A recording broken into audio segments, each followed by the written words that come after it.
నేటి మాట చూసుకుంటే కాంగ్రెస్ అగ్రనాయకులకు చిన్న విజ్ఞప్తి. 10 ఏళ్ల బీఆర్ఎస్ పార్టీ అరాచకాలు తెలంగాణలో పెట్టరేగిపోయినప్పుడు ప్రాణాలకు తెగించి ప్రశ్నించే గొంతుకలు ప్రతిపక్ష పాత్ర పోషించారు.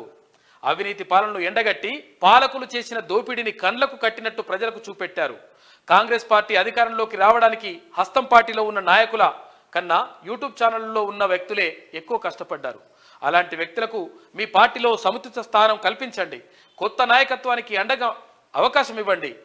గులాబీ పార్టీ లెక్కనే మీరు తప్పటడుగులు వేస్తే రానున్న రోజుల్లో కాంగ్రెస్ పార్టీ కలతప్పిపోతుంది.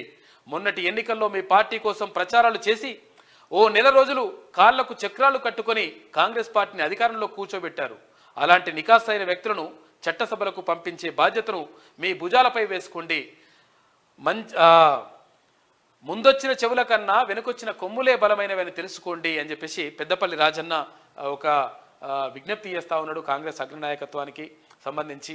అంటే పార్టీ కోసం పనిచేసిన వాళ్లకు, పార్టీని అధికారంలోకి తీసుకురావడానికి పనిచేసిన వాళ్లకు 100% అవకాశం కల్పించండి చెప్పేసి, చట్టసభల్లోకి వెళ్లేందుకు అవకాశం కల్పించండి చెప్పేసి పెద్దపల్లి రాజన్న కోరుతా ఉన్నాడు.